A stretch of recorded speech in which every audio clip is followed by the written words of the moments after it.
American president തെരഞ്ഞെടുപ്പിൽ മുൻ president Donald ട്രംപിന് മത്സരിക്കാൻ കഴിയുമോ? എല്ലാവരും ചോദിക്കുന്ന ഒരു ചോദ്യമാണിത്. എല്ലാവരും ഉറ്റുനോക്കുന്നത് അമേരിക്കയുടെ സുപ്രീം കോടതിയിലെ വിധിയാണ്. എന്താകും ട്രംപിൻ്റെ രാഷ്ട്രീയ ഭാവി? നമ്മുടെ അമേരിക്കൻ പ്രതിനിധി മധു കൊട്ടാരക്കര തത്സമയം ചേരുന്നു. Madhu, good morning. Good morning. Madhu, യഥാർത്ഥത്തിൽ ഈ ഡൊണാൾഡ് ട്രംപിൻ്റെ പാർട്ടിക്കാർക്ക് നല്ല ടെൻഷനുണ്ടോ? എന്താണ് വിവരങ്ങൾ? ഏറ്റവും ലേറ്റസ്റ്റ് ആയിട്ടുള്ള വർത്തമാനം ഈ കാര്യത്തിൽ എന്താണ്? സാധാരണ നിലയിൽ തെരഞ്ഞെടുപ്പിന് ശേഷമാണ് കോടതികളിലേക്ക് ഈ തെരഞ്ഞെടുപ്പ് വിഷയങ്ങളൊക്കെ വരാറുള്ളത്. എന്നാൽ ഇപ്പോൾ അമേരിക്കയിലെ അടുത്ത വർഷം നടക്കാൻ പോകുന്ന അമേരിക്കൻ പ്രസിഡന്റ് തെരഞ്ഞെടുപ്പുമായി ബന്ധപ്പെട്ടുള്ള വിവാദങ്ങൾ ആദ്യം കോടതിയിലേക്ക് എത്തുകയാണ്.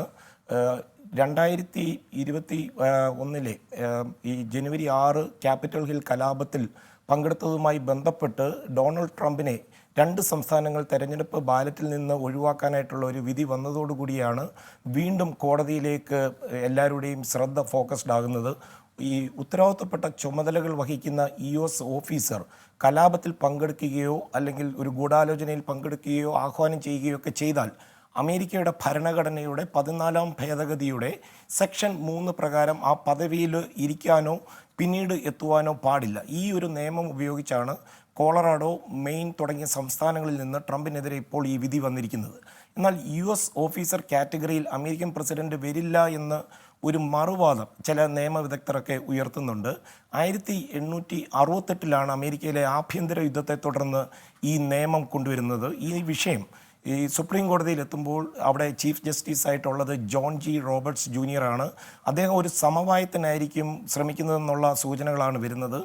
ഈ വിധിയുടെ വഴികളിൽ ജഡ്ജിമാരുടെ ഇടയിൽ ഒരു സ്പ്ലിറ്റ് ഉണ്ടാകാതിരിക്കാനായിരിക്കും അദ്ദേഹം ശ്രമിക്കുക. 6 ജഡ്ജിമാരെ അപ്പോയിൻറ്റ് ചെയ്തത് റിപ്പബ്ലിക്കൻ പാർട്ടി നോമിനീസായിട്ടാണെങ്കിൽ 3 പേർ ഡെമോക്രാറ്റ്സിനായിട്ട് നോമിനികളായിട്ടാണ് വന്നിരിക്കുന്നത്. അതായത് ഈ ജഡ്ജിമാരെ ജനങ്ങളാൽ തിരഞ്ഞെടുക്കപ്പെട്ടതല്ല. അതുകൊണ്ട് തന്നെ അതൊരു ജനാധിപത്യത്തിൻ്റെ കടക്കിൽ കത്തിവെക്കുന്നതുകൊണ്ട് ഒരുപക്ഷെ ഈ തീരുമാനത്തിനായി US കോൺഗ്രസിനെ സുപ്രീം കോടതി ആശ്രയിക്കുവാനും സാധ്യതയുണ്ട്. ഇപ്പോൾ തന്നെ തെരഞ്ഞെടുപ്പ് ഗോതയിൽ ഏറെ മുന്നിൽ നിൽക്കുന്ന ഡൊണാൾഡ് ട്രംപിന് തടസ്സമുണ്ടോ എന്ന് അറിയുവാൻ റിപ്പബ്ലിക്കൻ പാർട്ടി മെമ്പേഴ്സിനും അതിയായ ആഗ്രഹമുണ്ട്. അതുകൊണ്ട് എത്രയും വേഗം ഈ ഒരു കാര്യത്തിൽ തീരുമാനം ഉണ്ടാകണം, കോടതിയുടെ ഭാഗത്തിൽ നിന്നൊരു ഇടപെടൽ ഉണ്ടാകണമെന്നാണ് റിപ്പബ്ലിക്കൻ പാർട്ടിയുടെയും ആഗ്രഹം. Okay, thank you Madhu Kottarakkara. Grand master Idukki Pramod, grand master ആണോ? ഒരു ഗ്രാൻഡ് മാസ്റ്റർ GS പ്രദീപായിരുന്നു, ഇപ്പോൾ വേറെ ആൾ ഇടുക്കിയിലുണ്ടായോ? Good morning SK. Good morning.